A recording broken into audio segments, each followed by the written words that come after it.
मेरे प्यारे मासूम देशवासियों, आदाब, जय हिंद, जय संविधान।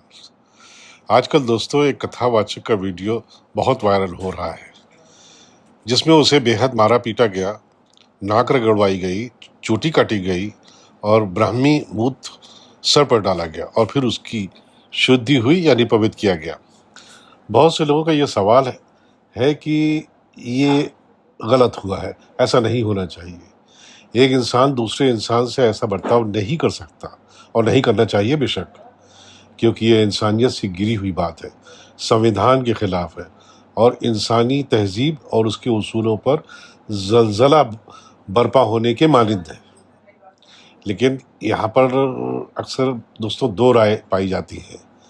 पहली राय ये है कि जो भी शख्स ब्राह्मण ग्रंथों की तौहीन करता है, बेइज्जती करता है, यानी उसके खिलाफ काम काम करता है, तो उसे सज़ा मिलेगी और मिलनी चाहिए भी।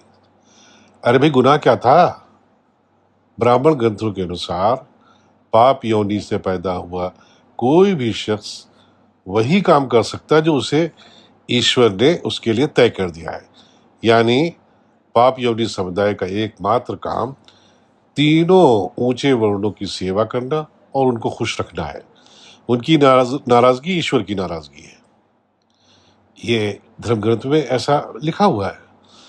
ये कथावाचक साहब अपने पिछले जन्म के पापों की बाबत पाप योनि में पैदा हुए थे, मजीद गुनाह कर बैठे, ईश्वर के फरमान से बगावत कर बैठे, जो घोर और गंभीर अपराध है। पवित्र ब्राह्मण ग्रंथों के अनुसार पाप योनि पुत्र अगर ग्रंथों को छूता, देखता, सुनता और बोलता है तो जीभ काटने, शीशा पिघलाने और शरीर चीर डालने का प्रावधान है। लेकिन उसकी सजा कम करने के वास्ते एकमात्र यही बचता है कि उसको पवित्र संस्कार से बचाया जा सके, जिसके तहत गौमूत्र पिलाना, ब्राह्मण मूत्र का छिड़काव और पंचगौ खिलाना अनिवार्य है, जिसके फौरन बाद पूर्ण शुद्धि हो जाती है और इस पाप से उसे मुक्ति मिल जाती है, जैसा कि उनके साथ किया गया। तो ये जाहिर है धर्मानुसार ये सही एक्ट था। अब आइए दूसरी राय भी सुन लें, जो संविधान के उसूलों पर आधारित है। प्रीएम्बल ऑफ द कॉन्स्टिट्यूशन कहता है, to secure all its citizen justice, liberty, equality and fraternity. मतलब इसका ये है कि इंसाफ, आज़ादी, बराबरी और भाईचारा ये तमाम भारतवासियों का हक है। यादव कथावाचक यकीनन एक महान पंडित है। 15 सालों का उनका तजुर्बा है। वह न्याय और आज़ादी के हकदार हैं। कोई भी धर्म मान सकते हैं, प्रचार कर सकते हैं।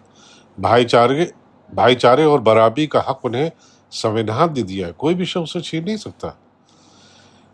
अब लीजिए एक नया मोड़ आ गया, जिसमें महान पंडित स्वामी अविवेकानंद नमूदार हो जाते हैं।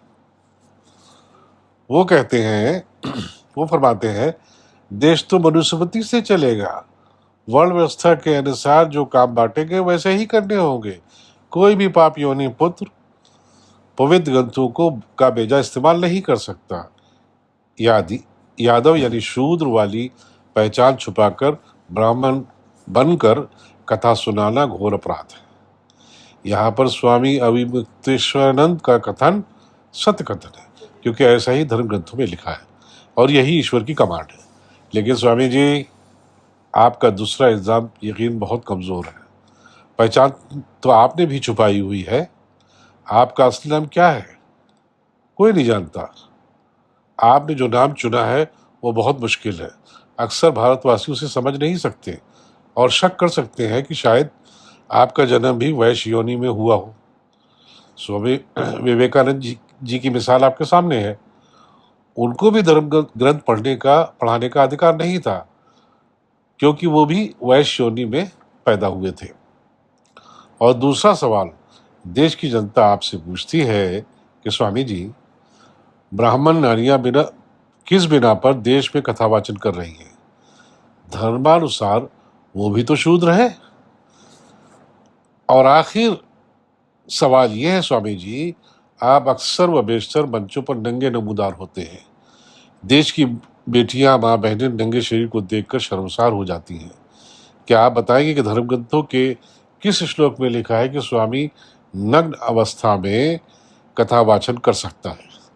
उम्मीद है आप इन सवालों का जवाब जरूर देंगे, भारत की जनता को निराश नहीं करेंगे।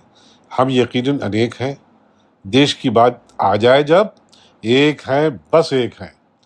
अच्छा दोस्तों, फिर मिलेंगे नई वीडियो के साथ। Bye bye.